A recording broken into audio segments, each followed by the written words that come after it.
Assalamualaikum warahmatullahi wabarakatuh.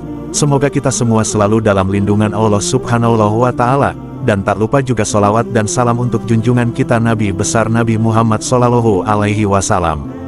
Sebelum pertempuran ini, kaum muslim dan penduduk Mekah telah terlibat dalam beberapa kali konflik bersenjata skala kecil antara akhir 623 Masehi sampai dengan awal 624 Masehi, dan konflik bersenjata tersebut semakin lama semakin sering terjadi. Meskipun demikian, pertempuran Badar adalah pertempuran skala besar pertama yang terjadi antara kedua kekuatan itu. Rasulullah saat itu sedang memimpin pasukan kecil dalam usahanya melakukan pencegatan terhadap kafilah Quraisy yang baru saja pulang dari Syam, ketika ia dikejutkan oleh keberadaan pasukan Quraisy yang jauh lebih besar. Pasukan Rasulullah yang sangat berdisiplin bergerak maju terhadap posisi pertahanan lawan yang kuat, dan berhasil menghancurkan barisan pertahanan Mekah sekaligus menewaskan beberapa pemimpin penting Quraisy, antara lain ialah Abu Jahal alias Amr bin Hisham. Bagi kaum muslim awal, pertempuran ini sangatlah berarti karena merupakan bukti pertama bahwa mereka sesungguhnya berpeluang untuk mengalahkan musuh mereka di Mekah. Mekah saat itu merupakan salah satu kota terkaya dan terkuat di Arabia zaman jahiliyah. Kemenangan kaum muslim juga memperlihatkan kepada suku-suku Arab lainnya bahwa suatu kekuatan baru telah bangkit di Arabia, serta memperkokoh otoritas Nabi Muhammad SAW sebagai pemimpin atas berbagai golongan masyarakat Madinah yang sebelumnya sering bertikai. Berbagai suku Arab mulai memeluk agama Islam dan membangun persekutuan dengan kaum muslim di Madinah. Dengan demikian, ekspansi agama Islam pun dimulai. Kekalahan Quraisy dalam pertempuran Badar menyebabkan mereka bersumpah untuk membalas dendam, dan hal ini terjadi sekitar setahun kemudian dalam pertempuran Uhud. Susunan pasukan. Nabi Muhammad SAW mengadakan persiapan untuk keluar bersama 313 atau hingga 317 orang, yang terdiri dari 82 hingga 86 dari Muhajirin, 61 dari Aus, dan 170 dari Khazraj. Mereka tidak mengadakan pertemuan khusus dan tidak membawa perlengkapan yang banyak.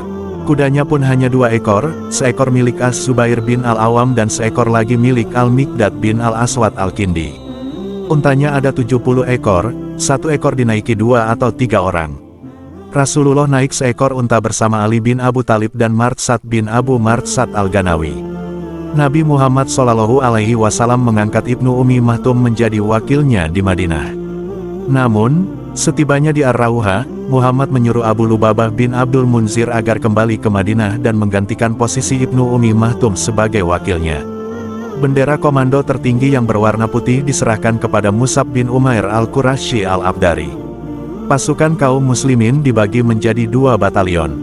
Batalion Muhajirin benderanya diserahkan kepada Ali bin Abu Talib.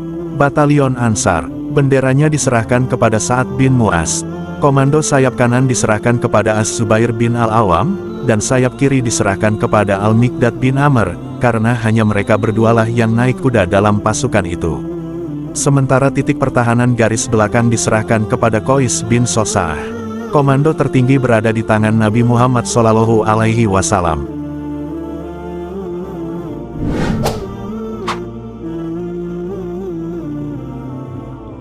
Pertempuran Badar adalah salah satu dari sedikit pertempuran yang secara eksplisit dibicarakan dalam Al-Quran.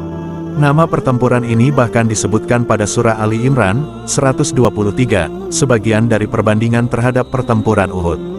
Sungguh Allah telah menolong kamu dalam peperangan Badar, padahal kamu adalah ketika itu orang-orang yang lemah.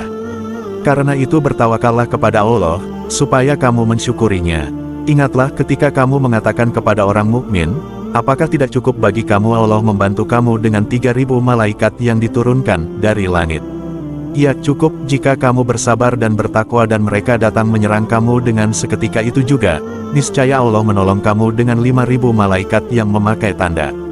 Quran Surah Ali Imran ayat 123-125.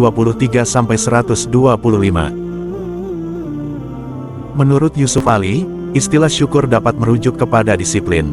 Di Badar, barisan-barisan muslim diperkirakan telah menjaga disiplin secara ketat, sementara di Uhud mereka keluar barisan untuk memburu orang-orang Mekah, sehingga membuat pasukan berkuda Mekah dapat menyerang dari samping dan menghancurkan pasukan muslim. Gagasan bahwa Badar merupakan pembeda Furqan, yaitu menjadi kejadian mukjizat dalam Islam, disebutkan lagi dalam surah yang sama ayat 13. Sesungguhnya telah ada tanda bagi kamu pada dua golongan yang telah bertempur. Segolongan berperang di jalan Allah dan segolongan yang lain kafir yang dengan mata kepala melihat seakan-akan orang-orang muslimin dua kali jumlah mereka. Allah menguatkan dengan bantuannya siapa yang dikehendakinya. Sesungguhnya pada yang demikian itu terdapat pelajaran bagi orang-orang yang mempunyai mata hati. Quran Surah Ali Imran ayat 13. Badar juga merupakan pokok pembahasan surah ke-8 Al-Anfal, yang membahas mengenai berbagai tingkah laku dan kegiatan militer. Al-Anfal berarti rampasan perang dan merujuk pada pembahasan pasca pertempuran dalam pasukan muslim mengenai bagaimana membagi barang rampasan dari pasukan Quraisy. Meskipun surah tersebut tidak menyebut Badar, isinya menggambarkan pertempuran tersebut, serta beberapa ayat yang umumnya dianggap diturunkan pada saat atau segera setelah pertempuran tersebut terjadi. Demikian yang dapat saya sampaikan melalui konten kali ini. Semoga dengan bertambahnya wawasan ini akan menambah keimanan dan mengetahui betapa Allah Subhanahu wa Ta'ala sangat menyayangi hambanya yang beriman. Dan perbanyaklah berbuat kebaikan dan merutinkan sholawat untuk Nabi Muhammad SAW, agar kelak kita diberikan syafaatnya. Amin. Sebagai penutup saya ucapkan Assalamualaikum warahmatullahi wabarakatuh.